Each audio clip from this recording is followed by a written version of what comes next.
O sol se rebate em crimes, espaçonaves, guerrilhas, em cardinais bonito eu vou em caras de presidentes, grandes beijos de amor, em dentes, pernas, bandeiras, bomba e Brigitte Bardot. Gostaram da minha versão de Alegria, Alegria? Música de Caetano Veloso, meus caros ouvintes?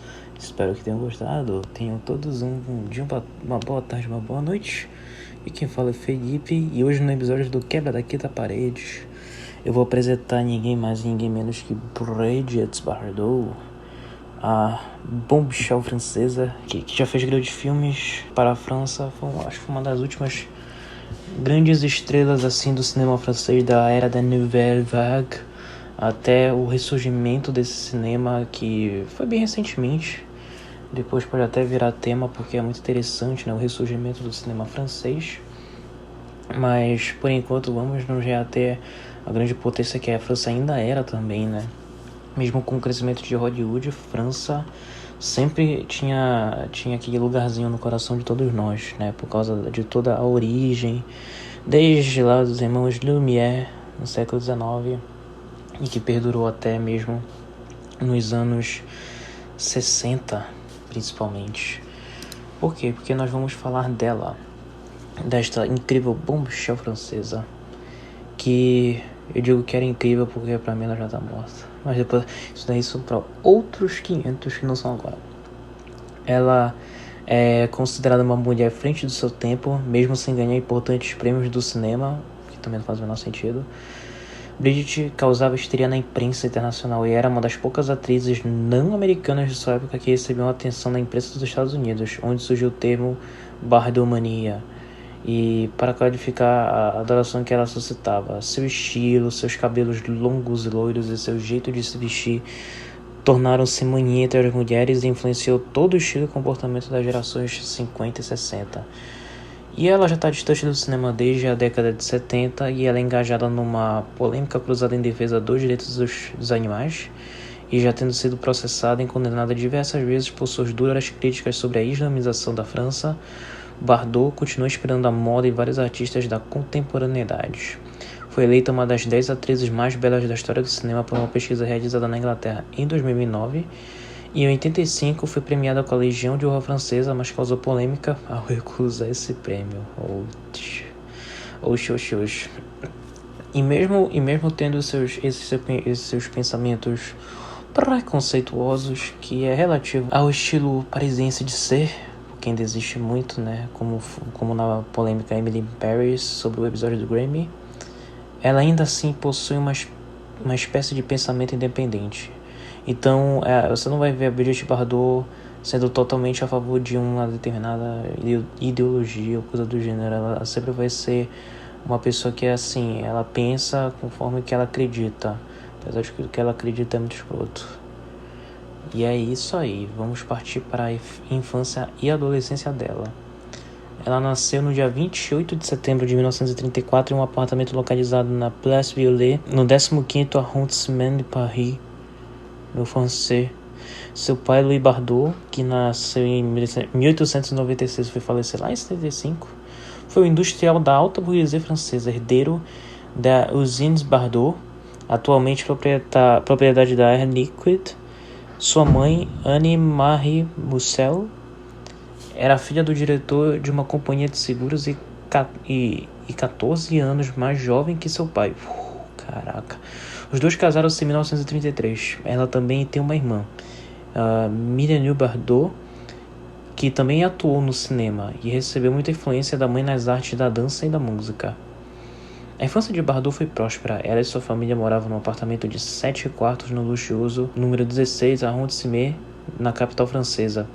No entanto, em sua autobiografia, Brigitte lembrou que muitas vezes se sentia ressentida. Seu pai exigiu que ela seguisse rígidos padrões comportamentais, incluindo boas maneiras à mesa e que ela usasse roupas apropriadas. Sua mãe foi extremamente seletiva na escolha de companheiros para ela, e como resultado, ela teve poucos amigos de infância. Durante a Segunda Guerra Mundial, quando Paris foi ocupada pela Alemanha nazista, Bardot passou mais tempo em casa devido à vigilância civil cada vez mais rigorosa. Nesta época, ela se interessou em dança, que sua mãe via como potencial para uma carreira de bailarina. Bardot foi admitida aos 7 anos na escola particular Cours Hattemer. Ela frequentava a escola 3 dias por semana, e dava tempo suficiente para ter aulas de dança em um estúdio local sob os arranjos de sua mãe.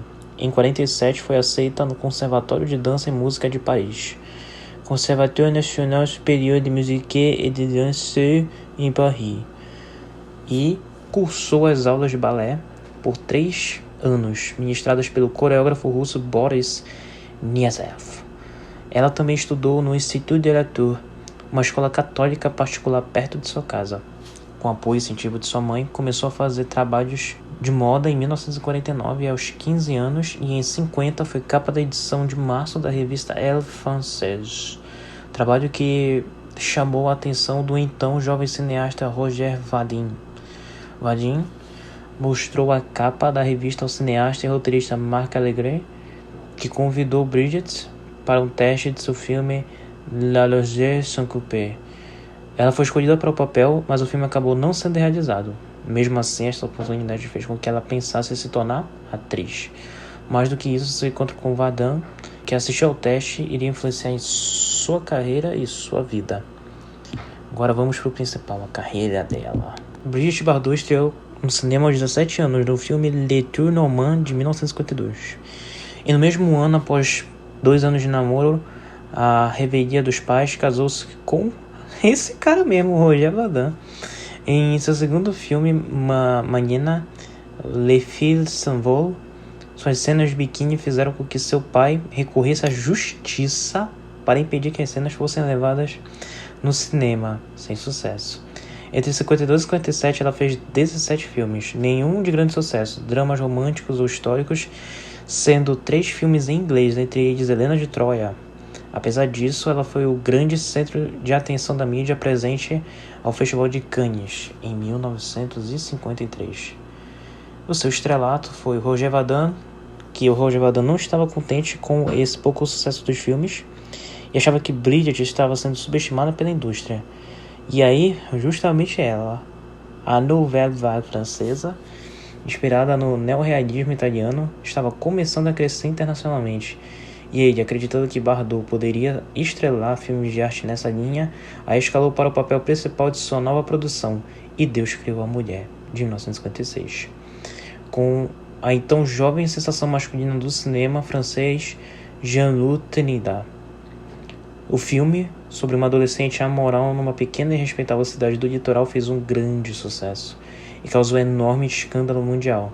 Quando chegou aos Estados Unidos, o filme estourou as receitas, transformando a Bridget em um fenômeno da noite para o dia, com suas cenas de biquíni percorrendo a tela de cinema do mundo. No entanto, o filme sofreu fortes censuras e chegou a ser proibido em alguns países, sendo condenado pela Liga da Decência Católica. Eita porra. A cena em que ela dança descalça em cima de uma mesa é considerada uma das mais eróticas da história do cinema.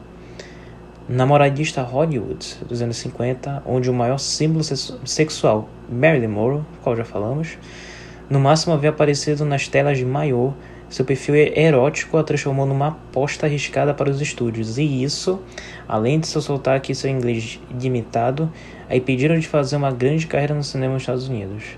De qualquer modo, ela se tornou a mais famosa atriz europeia nos Estados Unidos e, permanecendo na França, beneficiou sua imagem.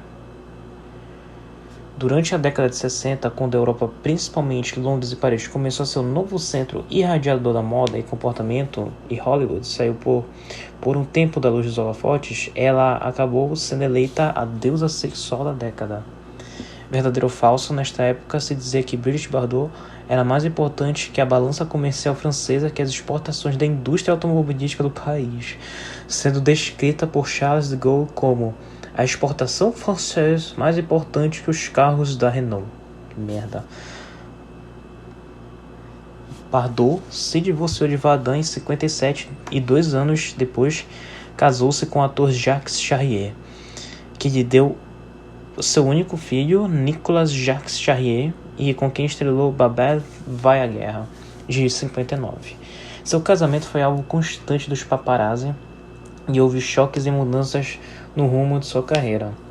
Seus filmes se tornaram mais substanciais, mas estruturou-se uma grande pressão, tornando dúbio o seu status de celebridade do cinema, pois ao mesmo tempo que tinha aclamação da crítica na França, continuava sendo a bombshell glamurosa para o resto do mundo.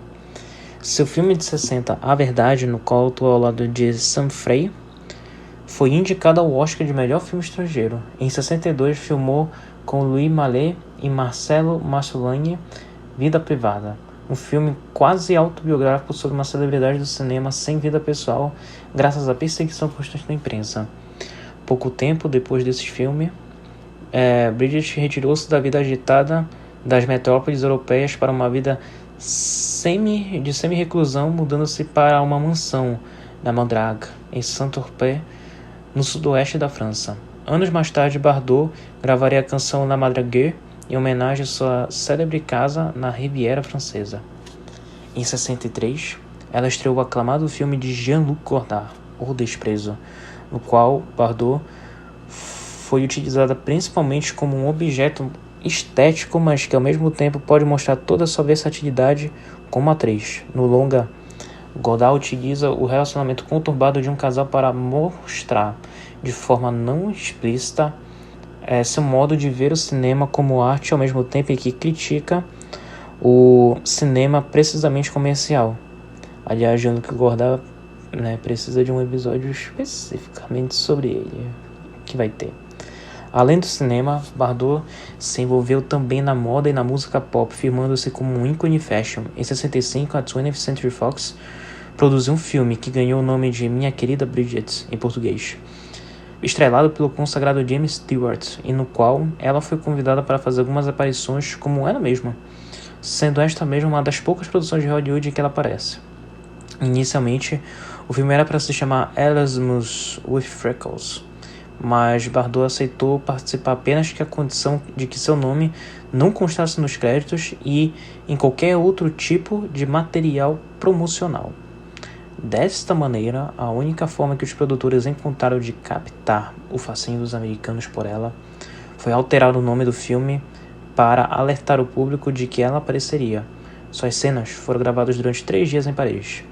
No mesmo ano, após uma turnê internacional para divulgar Viva Maria, ela foi indicada ao BAFTA de melhor atriz estrangeira por sua atuação no filme. E então, seus últimos anos no cinema. Em 67, sua passagem pelo Festival de Cannes, onde fazia alguns anos em que ela não aparecia, foi marcada pela histeria coletiva dos fotógrafos e jornalistas presentes ao evento. Durante sua entrada no Palácio dos Festivais, os paparazzi e jornalistas se empurravam e gritavam seu nome tentando fotografá-la, causando um alvoroço sem precedentes. Em sua biografia, ela disse que naquela noite sentiu-se como um animal sendo perseguido por caçadores. Pelo resto da década, seu mito de ícone sexual foi alimentado por filmes como Histórias Extraordinárias, com Alain Delon, Shalako, filme no qual ela contracenou ao lado do primeiro James Bond do cinema, Sean Connery, além de As Noviças, com Anne Girardot, As Petroleiras, com Cláudia Cardinale, e Se Dom Juan Fosse Mulher, em 73, onde ela e Jane Birkin escandalizam ao protagonizar uma cena de sexo lésbico, entre outros, e vários musicais de televisão e gravações de discos produzidos por Sacha Distel e Serge Gainsbourg. Bardot anunciou o fim de sua carreira no final de 73, pouco antes de completar 40 anos. Na época, ela disse que abandonar o cinema aos 39 era uma forma de sair elegantemente. Nas décadas seguintes, recusou dezenas de convites para voltar a atuar e ao longo dos anos tem negado propostas de proibido muitos diretores de realizar filmes sobre sua vida. E depois disso, depois de decretar sua aposentadoria, milhares de anos depois, veio suas políticas, as suas controvérsias e processos, que já existiam também nessa época que ela era estrela do cinema. Entusiasta e apoiadora da política de Charles de Gaulle nos anos 60, em especial no tocante à independência da Argélia, nos anos 90, entretanto, suas posições políticas e sociais, principalmente sobre a imigração árabe, lhe causaram diversos processos e lhe custaram muito da popularidade conquistada no cinema. E em seu ativismo pró-animais, sendo hoje uma personalidade antipatizada por muitos franceses. Em seu livro autobiográfico de 96, grande sucesso de vendas na França, trazia diversas referências e críticas, principalmente ao islamismo. E hoje, ela é casada com o ex-conselheiro do Front National de Jean-Marie Le Pen, representante da extrema-direita francesa. Entre 1997 e 2003, ela foi processada por diversas entidades muçulmanas devido às suas críticas aos imigrantes islamitas do país, ao crescimento do número de mesquitas, ao sacrifício de animais usados em vários de seus rituais, e foi acusada de racismo e suposto incitamento racial contra imigrantes, chegando a ser condenada em tribunal a pagar 5 mil euros de multas. E pois é, este daí foi o grande consequência que Bardot teve em sua carreira e do qual ela foi cancelada antes mesmo de existir a cultura do cancelamento, que é uma coisa assim impressionante. Também pode ter um episódio só falando de cineastas que foram cancelados antes mesmo de existir a cultura do cancelamento, né?